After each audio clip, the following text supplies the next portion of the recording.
Hi, my name is John Matthews. I'm a social studies teacher by training, and I grew up in Hamden, Connecticut. I became a teacher about 12 years ago. Currently, I live and work in Chengdu, China, which is in Sichuan province. This video series will be an introductory course in physical anthropology, and this is the first video in that course. I apologize for the poor lighting and the poor sound quality. Before I go and invest in a boom mic, I figured to see if anyone wants to actually watch this. So before I get started, I want to talk a little bit about why I have chosen to offer this particular course online.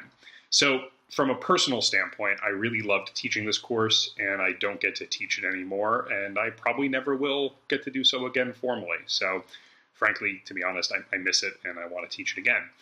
So first, a little history. I was offered a position teaching anthropology a decade ago at Joel Barlow High School in Connecticut. At the time, I had taken a single anthropology course, Anthro 101, about a year before being offered the job. So the first thing I'd like to make sure that I'm very clear about is I am not a formally trained anthropologist.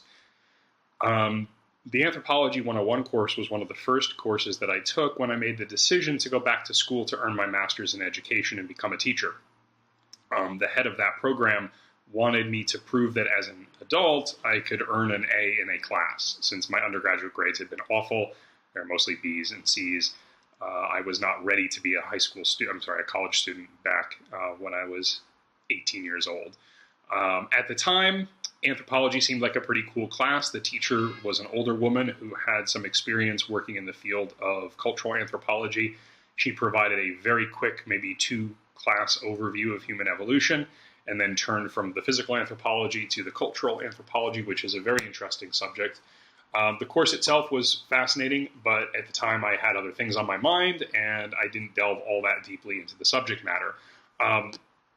So when I was talking to Joel Barlow High School in Connecticut, I was asked by the department chair and the principal if I would be willing to teach anthropology. I, of course, said yes. Anyone who has tried to get a job teaching social studies in any state in the United States knows that there's not a lot of jobs out there, and there's a lot of experienced people chasing after a limited number of positions. So if they had said, do you want to teach basket weaving? No offense to basket weaving. I would have said, absolutely. Do you have a basket weaving opening? Because I will teach it. So I accepted the class. Again, the idea that I wouldn't be interested in teaching anthropology was kind of funny. So I began my career as the anthropology teacher at Joel Barlow. I inherited 2 different courses, physical anthropology, which was 1 semester, and then in the springtime, cultural anthropology. So I had the summer to prepare for the physical anthropology course. This was my first real teaching job, and I was excited as you possibly could be. I ordered a bunch of books on Amazon and read them. I read the textbook that was available for the class. I learned all there was to learn about physical anthro, which would be the first course I'd be teaching in September. I didn't even think about cultural anthropology at the time. I had a lot of work to do to get ready for my first teaching job. The reason, a lot of people ask me, why were you teaching anthropology in high school? And that's a valid question because it's not a class that is normally offered as part of a high school curriculum. The answer to that question is pretty cool. Barlow, in ages past, had hired a teacher who was actually an anthropologist, and at one point he was allowed to design his own anthropology class, and he did. And it became sort of a staple of the senior year course offerings at Barlow for the social studies crowd. And after he retired, the class was taken over briefly by another teacher, and then I was brought in to replace that person when they moved on. And so I inherited all this material that I looked at, and I decided I could use maybe about 20% of it. It simply didn't speak to me. It seemed rather dull, to be honest.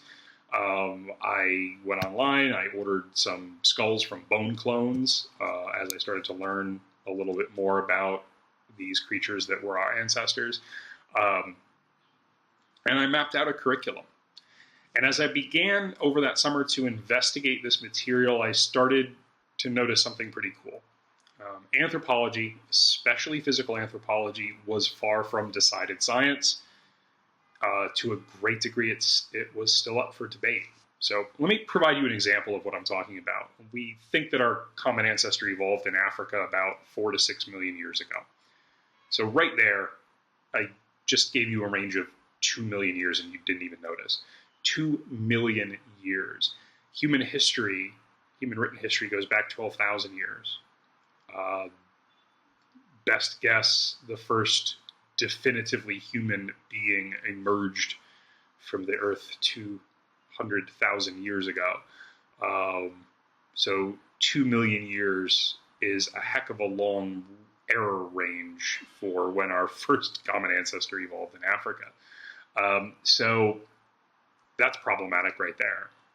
Then if we go back to that statement, our first common ancestor evolved in Africa around 4 to 6 million years ago. What's our common ancestor? How do you define that? I mean, conceivably, from an evolutionary standpoint, a worm is our common ancestor. So how do we determine that? A fish, there's a great book called Your Inner Fish. You essentially have the same body plan as a fish. So why isn't that our common ancestor? So how do you decide that? And it's an interesting question as well. And mostly anthropologists just got together and decided that the defining characteristic of the line that led to us is bipedalism, walking on two legs. On its surface, that seems completely logical and rational, that is the most important thing. As a biped, we think bipedalism is pretty important. You can use your hands to hold stuff. You can, a spear, a stone tool, your baby. But that's pretty arbitrary. So you could decide that larger brains, these big brains that we have, make us what we are. And so if you do that, if you reject bipedalism as the defining characteristic of a human being and decide that a larger than average brain makes our common ancestor, then our common ancestor's date shifts to around 2 million years ago. That's when the brains seem to have started getting bigger. And when I say bigger, I mean bigger than another ape, like a chimpanzee. So 2 million years ago, you start to see a rapid rise in brain size, going that way, going straight up. So my point here, and this is an important point, is that even the most fundamental question in physical anthropology has huge question marks around it. And the more I read, the more I realized that unlike a lot of other disciplines in science, anthropology was mostly undecided. And that's one of the reasons that it's a social science course and not a natural science course. So as a history teacher, this appeals to me a great deal. In fact, I had stumbled on a subject that really highlighted what I wanted my students to understand about the world of ideas, and that's that everything is an ongoing and unsettled debate, and that's important. Now, I want to pause here to say that this sounds an awful lot like somebody who's talking about the question of climate change, who says that this is an undecided, unsettled debate. I don't mean that. And that's where we run into problems, is that reality is ambiguous and nuanced. Certain things are more sure than other things, and when we're pretty sure about things, we should act as though they're true. So anthropology, however, is a wonderful subject, a wonderful medium, if you will, to teach the idea of nuance and ambiguity, because as a field, it's mostly undecided, whereas it's pretty clear that our climate's changing and that human activity is probably behind it. So, again, let's not talk about UFOs and the pyramids being built by aliens and 9/11 being a hoax. And these things, that's not what I mean when I say that the world of ideas is nuanced and ambiguous. So again, not to move too far off topic, as a history teacher, this is pretty cool. So when you get into high school and even in college, what seemed to be happening for me is that, and probably for you, is that adults were telling you what was true with a capital T. Things that you were learning in your classes seemed completely decided. What you learned about the origin of the Crusades, or the reason for the Renaissance, or the reason for the Industrial Revolution, it seemed that your teacher was telling you this was true. In biology class, your teacher was telling you what was reality. So those of us who have explored any subject, science, natural science, physical sciences, history, we know that as you explore these subjects at deeper levels, things are actually far from decided. But in a high school class and even in an undergraduate college class, very often it seems like students are there to receive knowledge from experts, and that knowledge is true with a capital T. So how do you teach to a 17-year-old that the world is actually ambiguous? How do you make it stick? So, because even in classes where teachers are attempting to teach this ambiguity, it's hard to do. So you take biology, you take a survey, high school survey in biology, and the teacher admits that perhaps genetic inheritance is not well understood, right? He's still going to teach you Punnett squares in that class. He's not going to spend hours explaining the nuance of what we don't know. He's got to teach biology. He's got to eventually get to plant and animal structures and talk about behavior and do all this sort of neat stuff. He can't spend a week exploring the nuance of genetic inheritance. So instead, he teaches you Punnett squares. He provides you with a rough model of how genetic inheritance works. He might pause at the end of that brief unit and say, it turns out it's a lot more complicated than we thought. If you're interested, you could read this article. But the students walk away from that class believing they've received specific knowledge, specific truth about genetic inheritance, when of course they haven't. So I decided that physical anthropology could be the opportunity for me to teach this nuanced view. In fact, the subject matter of physical anthro is really, really short. And I had a full semester to fill it. And I could then delve into very interesting questions at a much higher level, much deeper level than I could. If I wanted to breeze through physical anthropology, I could do it in probably 2 weeks in a high school class. So I had to stretch it out to a semester, and that gave me some great opportunities. So in short, my first semester teaching this course was absolutely amazing. I had 3 sections of anthro that first year. The students were really engaged with the material. They asked great questions that caused me to learn more and allowed me to perfect my lesson plans, which is the best kind of teaching. So after 6 years of teaching anthropology, physical anthro, I had figured out how to make that class serve as a vehicle to get my kids to understand the depths of nuance. To understand that nothing is quite ever as it seems, that even when people with advanced degrees tell you something in a certain way, it never really is that way. Those people with advanced degrees generally know that, or they knew that when they were younger. But when we're teaching high school, we can't teach you as though you have a degree in the topic already. So another example I can give you from social studies is I taught Western civilization to younger students. And to be honest, I had to lie to students. I used to teach about Athenian democracy and the Spartan egalitarian system. I was oversimplifying history. I didn't reveal to my students that, in fact, the Spartans had a direct democratic system, just like the Athenians, because it would have confused the issue and not allowed me to teach what I was trying to teach, which was more important for those kids than teaching the big debate. So, yeah, granted, Spartan peers only gave the vote to the most elite warriors in their society, and the Athenians had a much wider spread democracy, yada, yada, yada. But any classical historian knows that Athens was not the only democracy in classical Greece. In fact, every city-state was essentially a direct democracy, or at least ran on democratic principles to a great degree, at least during the classical period. So, again, most people going through high school or even college, they believe that what their professors tell them is truth, and that just isn't true. It's not real. One of the things I often say is that there is nothing worse than having a conversation with someone who's read one book about a topic, because they tend to believe everything that author claims in that book, or a person who's seen one really good documentary about a topic. They tend to believe that everything they saw in that documentary is reality. And being educated means that you have questioned, you have examined, you have tackled difficult issues, you have looked at how we know what we know.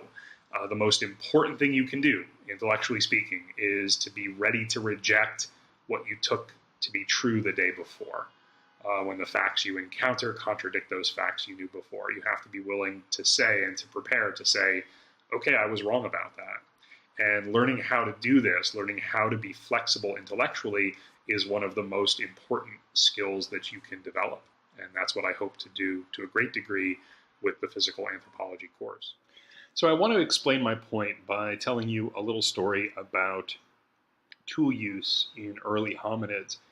Um, this is something that in the course we will cover extensively more towards the end of the course, but for now, to give you an idea of what I'm talking about, um, this will provide a good example.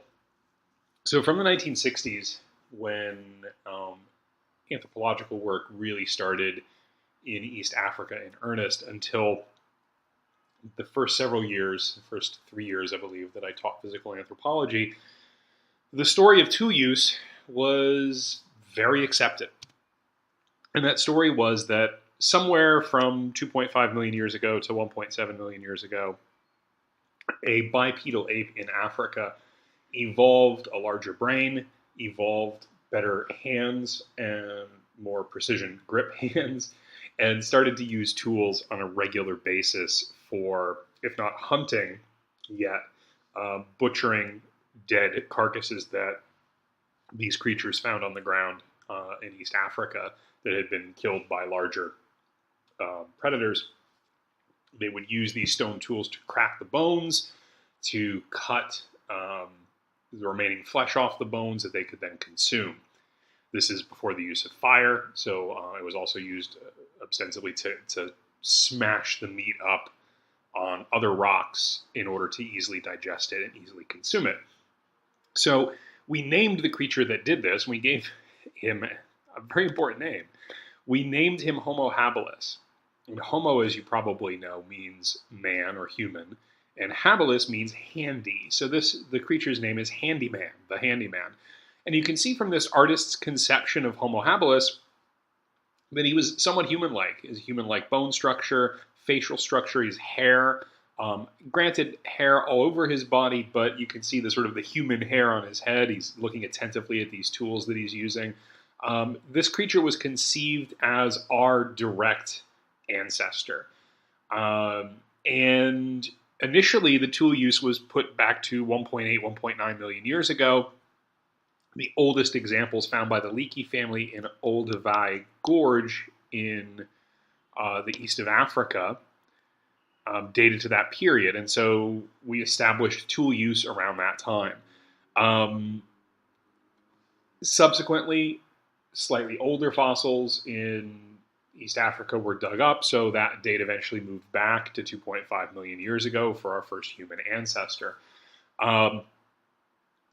And this is what I taught in my anthropology class in the first 2 years that I taught it. I had a PowerPoint that showed these very skulls, that showed the initial 4 or 5 finds of Homo habilis that the Leakeys had found, and subsequent finds later.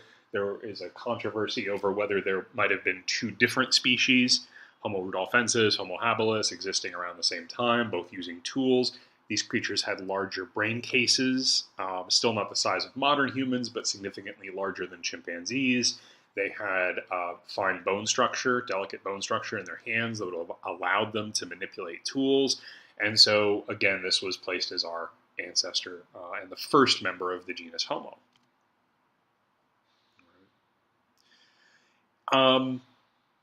That all changed while I was teaching anthropology, and it's one of the things that I've enjoyed teaching about the course, and it's one of the things that I want to make sure that you watching this course understand.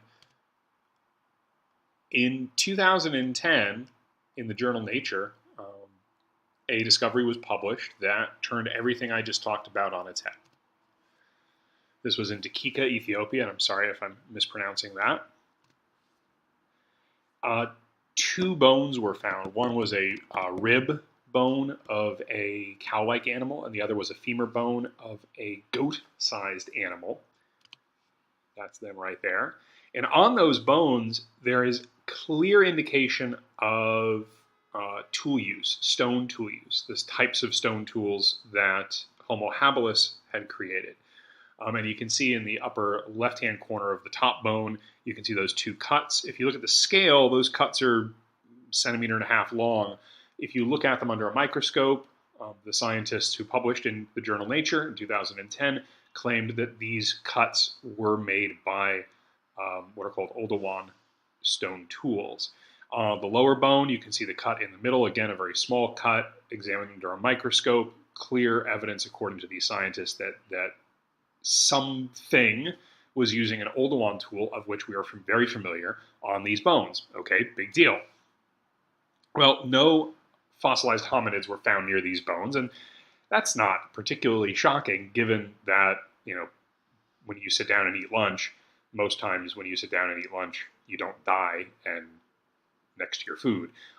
Also, the tools that are commonly associated with the bones were not actually found. So there was no tool present near the bones. There was no fossilized hominid body near the bones. And so the connection was a bit tenuous. We just have a bone that looks like it's got a stone tool cut in it. What was really shocking and what changed everything was the date. The date was 3.3 to 3.4 million years old, a pretty reliable date, but one that pushed the potential use of stone tools by a hominid back over 1 million years. I was able to present this to my class in the fall of 2010, and I had to speculate as to what it meant.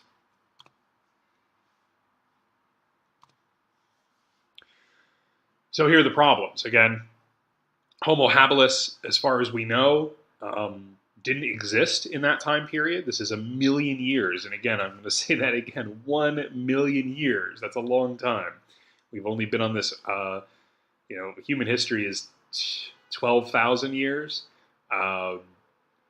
The first definitive human skeletons date back 200,000 years, a fifth of that time. So we are talking 1 million year period of history. There are no Homo habilis fossils. So within the anthropological community, everybody was arguing about this.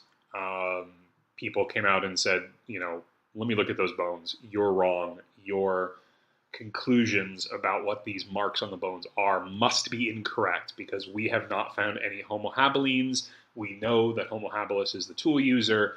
So therefore, your evidence must be incorrect. And this, as we're going to learn, is what commonly happens in science, is that when something comes out that causes a complete paradigm shift, the first response from scientists is a very conservative response, and it's, you're wrong. And so the conclusions were debated over and over again.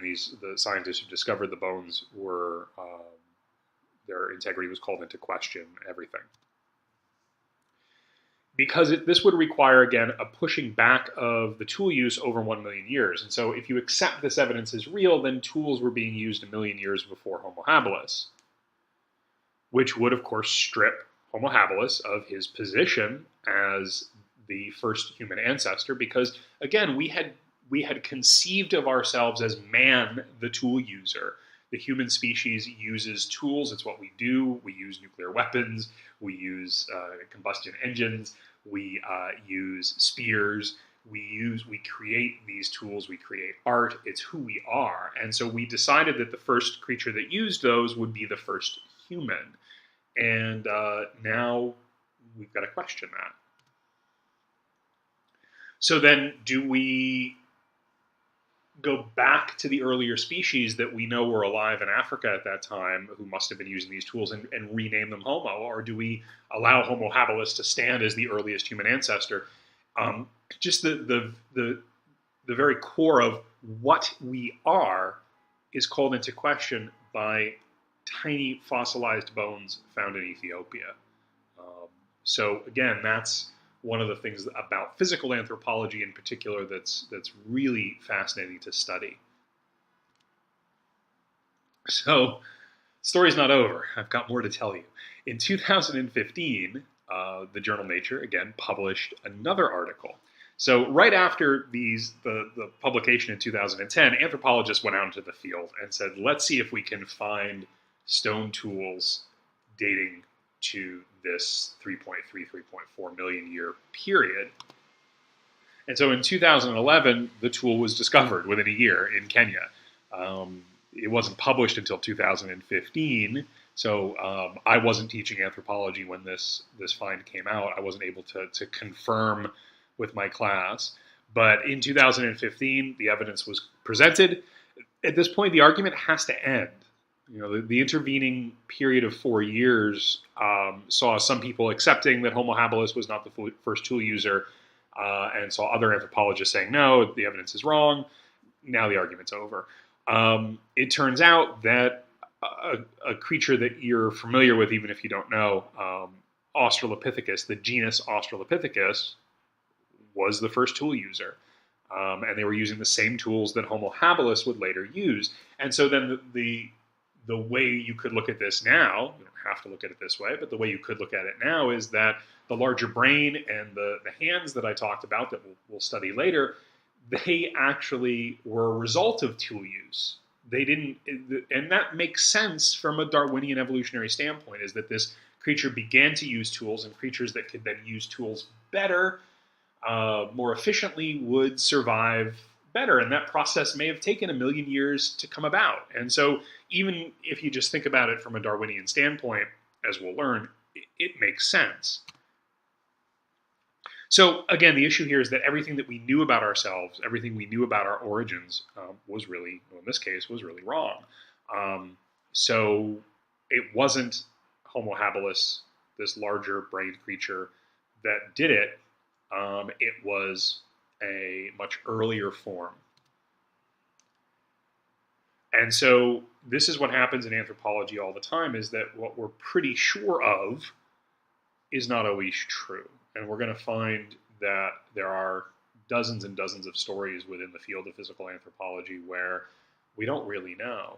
And again, one way to interpret that is, that Bigfoot is real and that aliens planted us on the planet and built the pyramids and all this other wacky stuff. And I'm never going to endorse those points of view until you show me evidence for them. But what we know about the universe, what we know about the world, what we know about ourselves is ambiguous and nuanced. And that's the key point. So here is our ancestor who used the first tools, as far as we know. Maybe we're wrong about that.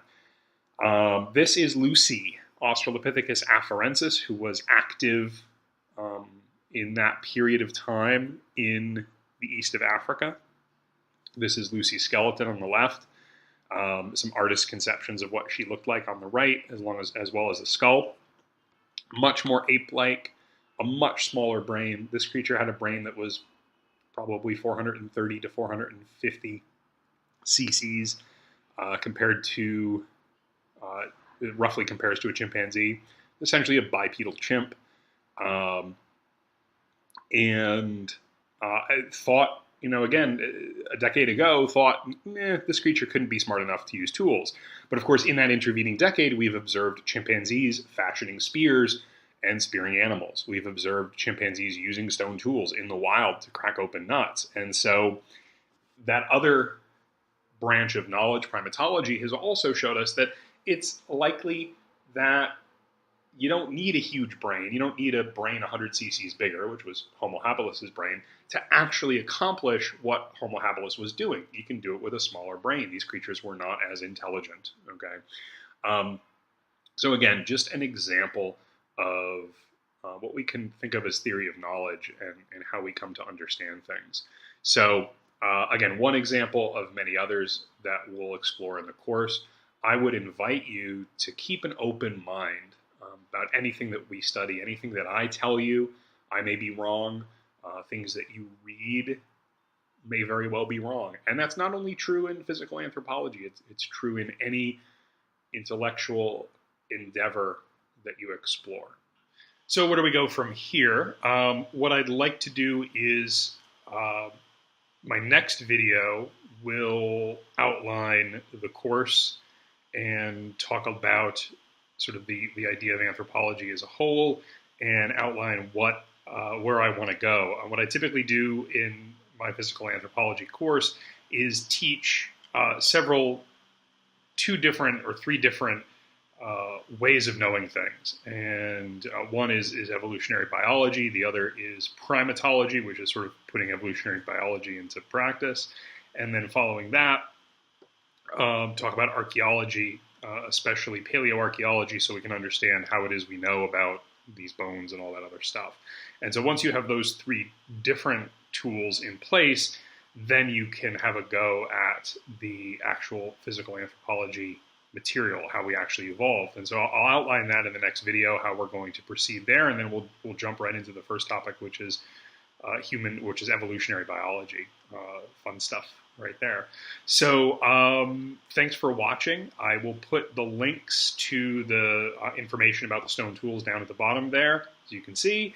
And I welcome any comments that you have about the video. Again, I apologize for the poor audio and video quality. I am not yet really good at doing this, but I'll certainly get better as time goes on, and maybe buy a better microphone. So, and some lighting.